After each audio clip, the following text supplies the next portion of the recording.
संसार के स्वरूप का वर्णन श्री हरतायन जी कहते हैं, हे नारद, इस प्रकार हेमचूर्ण की यह अद्भुत कथा सुनकर परशुराम जी के मन में कुछ संदेह हुआ और वे पूछने लगे, भगवान गुरुदेव, आपने जो बड़ा ही विचित्र तत्व ज्ञान कहा है वह मुझे तो सब प्रकार बड़ा कठिन और असाध्य जान पड़ता है। ये दृश्य जगत केवल चिन्ह मात्र स्वरूप कैसे हो सकता है? ये बात प्रत्यक्ष देखने में तो नहीं आती। हाँ, श्रद्धा से मानी जा सकती है और किसी प्रकार नहीं। चैत्य से भिन्न चिति तो किसी प्रकार अनुभव में भी नहीं आ सकती। ये बात किसी प्रकार युक्ति संगत नहीं है। फिर ये चित्त में कैसे बैठे? ये विषय कृपा करके मुझे सब प्रकार समझा दीजिए। इस प्रकार पूछे जाने पर गुरु दत्तात्रेय जी परशुराम से बोले, परशुराम सुन, मैं तुम्हें यथार्थ रीत से इस दृश्य का रहस्य बतलाता हूँ। ये सारा दृश्य ब्रह्म मात्र है और कुछ नहीं। इससे मैं तुम्हें युक्ति भी बताता हूँ, खूब सावधान होकर सुनो। ये दृश्य किसी का कार्य है क्योंकि इसकी उत्पत्ति देखी जाती है। उत्पत्ति कहते हैं नवीन रूप से प्रतीत होने को। ये जगत प्रत्येक क्षण में नवीन रूप से ही भासता है, इसलिए यह क्षण क्षण में उत्पन्न होने वाला हुआ। कोई विज्ञानवादी तो इस जगत को क्षण क्षण में उत्पन्न होने वाला किंतु अखंड परंपरा युक्त मानते हैं, और कोई न्याय वैशेषिक मतावलंबी इसे आकाश आदि स्थिर, नित्य और घट आदि चर अनित्य पदार्थों का समूह बतलाते हैं। किंतु सभी दृष्टियों से ये तो निश्चित है कि यह उत्पन्न होने वाला ही है। उत्पत्ति में स्वभाववाद माना नहीं जा सकता, क्योंकि ऐसी स्थिति में उत्पत्ति का कोई नियम नहीं रह सकेगा। कार्य में कारण की सत्ता रहती है, कारण के बिना कार्य होता ही नहीं। इस अन्वय व्यतिरेक के द्वारा भी कार्य कारण भाव का निश्चय होता ही है। इस नियम में कभी कोई अंतर भी नहीं पड़ता। ऐसी स्थिति में ये आकस्मिक अनियत कैसे हो सकता है? कहीं कहीं कारण देखने में नहीं आता, वहाँ अदृष्ट कारण का अनुमान कर लेना चाहिए, क्योंकि जो बहुमत होता है उसे स्वीकार करना सभी ने न्यायानुकूल माना है। अधिकांश वस्तुएं तो कारण पूर्वक ही देखी जाती हैं, इसलिए यदि कहीं कारण दिखाई ना दे तो अन्यत्र देखे हुए कारणों की तरह वहाँ भी कारण की कल्पना कर लेनी चाहिए। नहीं तो जो प्रवृत्ति सर्वत्र देखी जाती है उससे विरोध होगा। इसलिए सब पदार्थ कारण पूर्वक ही हैं। इसलिए जब कोई कार्य करना होता है तो सभी जगह लोग उसकी साधन सामग्री जुटाने में तत्पर देखे जाते हैं। अतः ये स्वभाववाद कि संसार बिना कारण के स्वयं उत्पन्न हो गया कुछ भी नहीं है। कोई परमाणुवादी न्यायिक कहते हैं कि कार्य रूप जगत असत तुल्य, अव्यक्त एवं जड़ परमाणुओं से बना है, किंतु ये व्यक्त और सदरूप होने के कारण उनसे अत्यंत भिन्न है। तथापि अंत में यह भी असत हो जाता है। परंतु इस सिद्धांत में जो असत और सत की अभिन्नता बताई गई है वह विरुद्ध क्यों नहीं है? पीत और अपीत या प्रकाश और अप्रकाश एक कभी नहीं हो सकते, क्योंकि इनका परस्पर विरोध है, और ऐसा मानने से संकर आदि दोषों का भी प्रसंग होगा। यदि कहें कि ईश्वर की इच्छा से परमाणुओं में गति उत्पन्न हो जाती है तो यह भी ठीक नहीं, क्योंकि ईश्वर की इच्छा से भी आरंभ में जड़ परमाणुओं में क्रिया की उत्पत्ति कैसे हो सकती है? इस प्रकार परमाणुवाद का निराकरण कर अब सांख्योक्त प्रकृति कारणवाद का खंडन करते हैं। गुणों की साम्यावस्था रूप प्रकृति जगत का भाव है, यह बात भी संभव नहीं है। इसके लिए सृष्टि के आरंभ में जो प्रकृति के गुणों में विषमता होती है उसका कारण ढूंढना होगा, और प्रत्यय में जो उनकी पुनः समता होती है उसका भी कोई हेतु जान नहीं पड़ता। यदि कहो कि ईश्वर की इच्छा से ऐसा होता है तो सांख्यवादी प्रकृति को किसी चेतन से अधिष्ठित मानते नहीं हैं, और ऐसा कोई दृष्टांत नहीं मिलता कि चेतना के बिना ही किसी जड़ में क्रिया उत्पन्न हो जाए। इस प्रकार जगत रूप कार्य का कोई भी दृष्ट कारण तो मिलता नहीं है और अदृष्ट कारण का निर्णय करने में श्रुति ही मूल प्रमाण है। उससे भिन्न कोई और प्रमाण मान्य नहीं हो सकता, क्योंकि प्रमाता जीव तो अपूर्ण है तथा किसी प्रमाण के उस परोक्ष कारण में गत नहीं है, और ऐसा कभी देखा नहीं जाता कि कर्ता के बिना ही कार्य हो गया हो। इसलिए ये जगत किसी कर्ता की ही रचना है और संभव होने के कारण वह कर्ता चेतन ही होना चाहिए, तथा ये जगत रूप कार्य बड़ा विलक्षण है, इसलिए उसका कर्ता भी साधारण कैसे हो सकता है। अतः वह अचिंत्य शक्ति संपन्न है और उसके तत्व को बतलाने वाला उसी का व्यापार है, जो कि आगम वेद है। अतः वही उस पूर्ण तत्व को प्रकाशित करने वाला सर्वथा अबाधित सबसे बड़ा प्रमाण है। उस आगम में कहा है कि सृष्टि से पूर्व एकमात्र महेश्वरी थे। उन परम स्वतंत्र परमेश्वर में बिना किसी अन्य सामग्री के अपनी स्वतंत्रता के उत्कर्ष की महिमा से ही केवल क्रीड़ा कौतुक के लिए अपने ही सर्वभूत पट पर इस जगत चित्र को भासित कर दिया। जिस प्रकार स्वप्न के मनोराज्य में अपने ही द्वारा कल्पित देह को मैं रूप से ग्रहण कर लिया जाता है, उसी प्रकार का ये जगत है। किंतु स्वप्न की निवृत्ति होने पर न रहने के कारण जैसे ये देह वास्तव में तुम्हारा स्वरूप नहीं है, उसी तरह प्रलय में न रहने के कारण ये जगत भी परमेश्वर का शरीर नहीं है। जैसे तुम देह आदि से अतिरिक्त शुद्ध चिन्ह मात्र हो, उसी प्रकार भगवान भी जगत से सर्वथा शून्य एकमात्र अविनाशी चित स्वरूप ही है।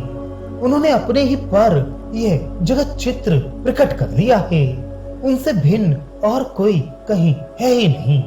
अतः इस जगत चित्र को और कहाँ प्रकट किया जाता? उस चिन्ह मात्र के सिवा क्या कभी कोई कहीं हो सकता है?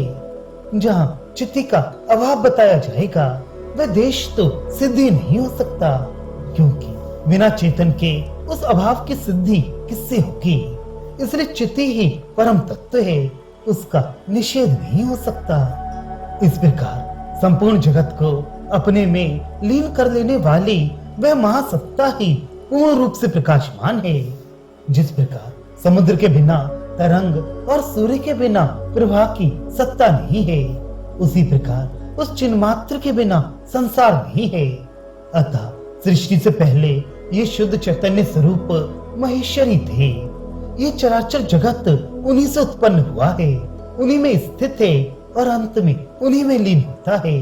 यही श्रुति सम्मत सिद्धांत है, इसमें किसी प्रकार का संदेह नहीं हो सकता, क्योंकि जहाँ अदृश्य पदार्थ के विषय में शंका होती है वहाँ श्रुति ही प्रमाण मानी जाती है।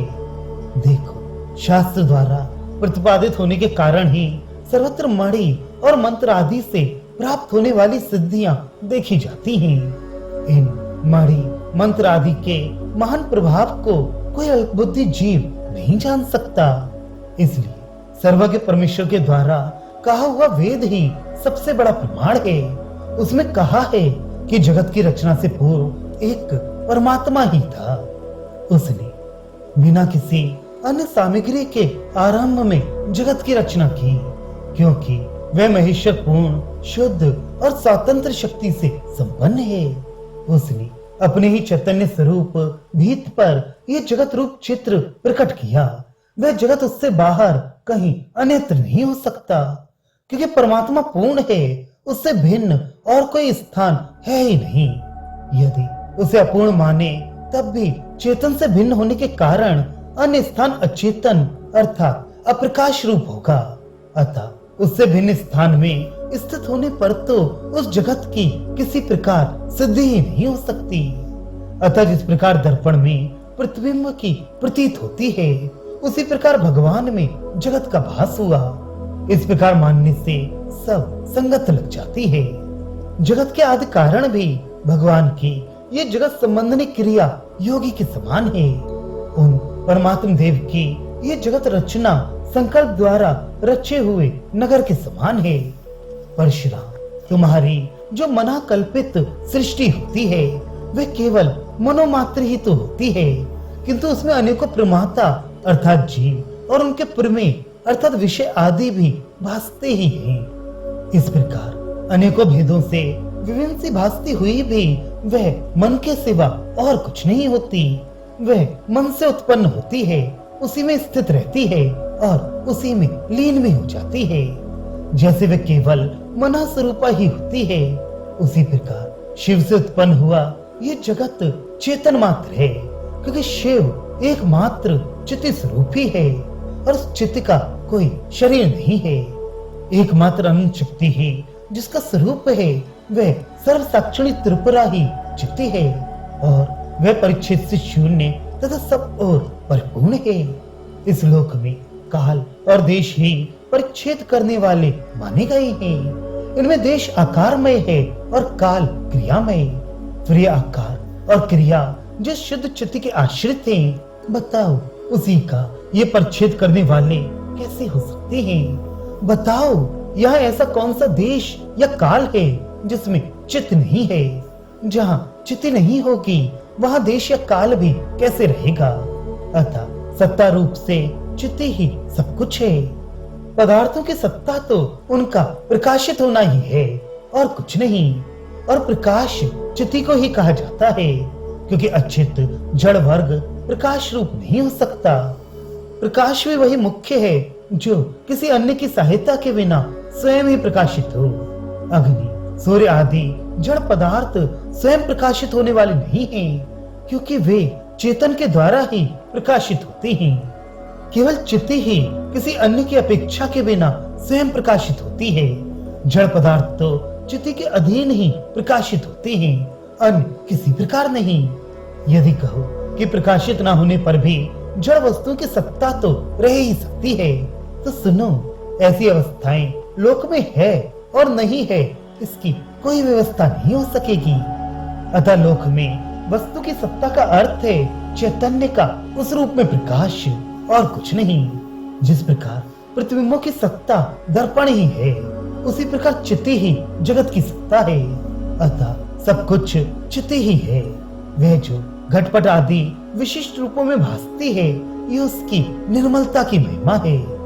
प्रतिबिंब की प्रतीति दर्पण आदि आधार की सघनता और निर्मलता के कारण हुआ करती है।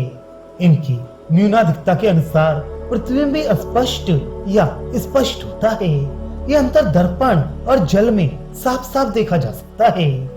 दर्पण की अपेक्षा जल में सघनता और निर्मलता कम होती है, इसलिए उसमें जो प्रतिबिंब पड़ता है वह दर्पण में पड़ने वाले प्रतिबिंब की अपेक्षा स्पष्ट होता है।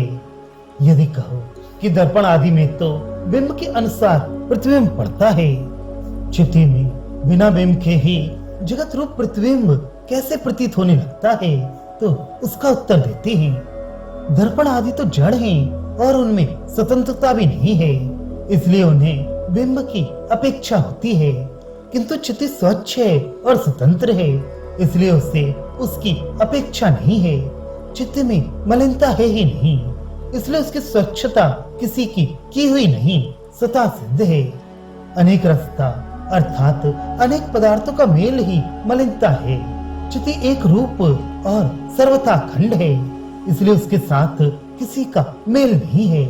उसमें किसी अन्य के लिए स्थान ही नहीं है, अतः उसकी निर्मलता सबसे अधिक है। जिसका स्वयं मान ना हो, किसी अन्य के संपर्क से ही जिसके प्रतीत हो, उसी को प्रतिबिंब का स्वरूप जानने वाले प्रतिबिंब कहते हैं। ये संपूर्ण जगत सबको ऐसा ही जान पड़ता है। ये स्वयं कभी नहीं भासता, चेतन के आश्रय से ही भासता है। इसलिए जगत दर्पण में प्रतीत होने वाले प्रतिबिंब के समान है। इसे प्रकाशित करने वाली चित्ती बड़ी विचित्र है। वह अन्य भावों से उपरंजित अर्थात रंगी हुई रहने पर भी दर्पण के समान अपने स्वरूप से लेश मात्र भी च्युत नहीं होती। दर्पण के प्रतिबिंब का जिस प्रकार दर्पण से अभेद रहता है, उसी प्रकार चिदात्मा में प्रतिबिंबित पदार्थों का भी चिदात्मा से अभेद है। दर्पण में जो प्रतिबिंब पड़ता है उसका हेतु बिंब कहा जाता है, किंतु ये जगत रूप प्रतिबिंब चित्त की स्वतंत्रता के कारण पड़ता है। परशुराम, तुम स्वयं अनुभव करके देखो, तुम्हारे संकल्प से बिंब के बिना ही तुम्हारे अंतःकरण में बिना निमित्त के ही अनेकों भाव प्रतिबिंबित होते हैं। संकल्प रूप स्वातंत्र ही उस चित्त का स्थूल रूप कहा जाता है। जब संकल्प नहीं होता उस अवस्था में तो वह शुद्ध चिन्मात्र रूपणी ही है। इस प्रकार सृष्टि से पूर्व एकमात्र शुद्ध स्वरूपणी चित्त में जो परम स्वतंत्र था वही सृष्टि के आरंभ में संकल्प रूप हो गया। उसी से ये प्रतिबिंब रूप जगत भासने लगा। वह महान संकल्प बहुत स्थिर है, इसी से ये चिरकाल तक भासता रहता है। चित्त के पूर्ण स्वातंत्र के कारण ये जगत सबको समान रूप से प्रतीत होता है। अन्य जीवों का स्वातंत्र तो पूर्ण नहीं है, इसलिए उनके संकल्प से भासने वाली वस्तुएं असाधारण रूप से केवल उन्हें ही प्रतीत होती हैं। अभ्यास, मणि अथवा मंत्र आदि के प्रभाव से जैसे जैसे उनकी स्वतंत्रता बढ़ती जाती है, वैसे वैसे ही उनके अंतःकरण में भासने वाले पदार्थों की प्रतीति में भी संकोच की कमी होने लगती है। परशुराम, देखो, एक इंद्रजालिक मायावी कोई सामग्री न रखते हुए भी केवल अपने संकल्प से नया संसार चित्र दिखा देता है। वह सबको दिखाई देता है, स्थिर जान पड़ता है तथा सभी वस्तुओं के समान उससे व्यवहार भी हो सकता है, फिर अपने में ही उसे लीन भी कर देता है। इसी प्रकार यह संसार भी भास रहा है। योगियों की मना कल्पित सृष्टि को देखो, वह तो पूर्ण स्थिरता से युक्त होती है, किंतु योगियों का स्वरूप सीमित होता है, इसलिए उनकी सृष्टि उनसे बाहर भासती है। परंतु चिन्मात्र परमेश्वर का स्वरूप तो असीम है, इसलिए उनकी वह सृष्टि उनके भीतर ही है। अतः प्रतिबिंब जैसे दर्पण स्वरूप ही होता है, वैसे ही चिदात्मा से भिन्न इस जगत की कोई सत्ता नहीं है। इस प्रकार केवल विचार से ही इसकी असत्यता सिद्ध होती है और किसी प्रकार नहीं। परशुराम जी, सत्य कभी अपने स्वभाव को नहीं छोड़ता और असत्य उसे त्याग देता है। देखो, ये जगत तो स्वभाव से बहुत ही चंचल है। सब प्रकार के सत्य और असत्य दर्पण और प्रतिबिंब के स्थिर और चंचल भानों की तरह अलग अलग प्रतीत होते हैं। तुम उनका विचार करो। इनमें दर्पण स्थिर होता है और प्रतिबिंब चंचल। इसी प्रकार जगत चलायमान है और चेतन अचल है, ये बात सभी जानते हैं। इसी से संसार के पदार्थ विचार के आगे ठहरने वाले नहीं हैं। जैसे सूर्य सभी पदार्थों को प्रकाशित करने वाला है, किंतु जो दिन में अंधे रहते हैं उन उल्लू आदि के लिए वह अंधकार के समान विपरीत स्वभाव वाला जान पड़ता है। इससे प्रकाशत्व और अंधकारत्व का स्पष्ट निर्णय नहीं हो सकता। इसी प्रकार जो एक के लिए विष होता है वही दूसरे के लिए विष नहीं रहता। भीत मनुष्य आदि के लिए तो रुकावट करने वाली होती है, किंतु योगी और गुहक आदि के लिए रुकावट करने वाली नहीं रहती। जो देश और काल मनुष्य आदि को बहुत लंबा जान पड़ता है, वही देवता और योगियों को वैसा प्रतीत नहीं होता। जैसे दर्पण में भासने वाली दूरी आदि में दूरता नहीं होती, उसी प्रकार विचार करने पर इस संसार का स्वभाव भी स्थिर नहीं जान पड़ता। अतः अपने आश्रय चेतन के सिवा यह और कुछ नहीं है। जो है इस रूप से भास रहा है वह तो केवल महेश्वरी चित्त ही है। इस प्रकार जगत और चेतन की एक रूपता का यथावत विवेचन हुआ।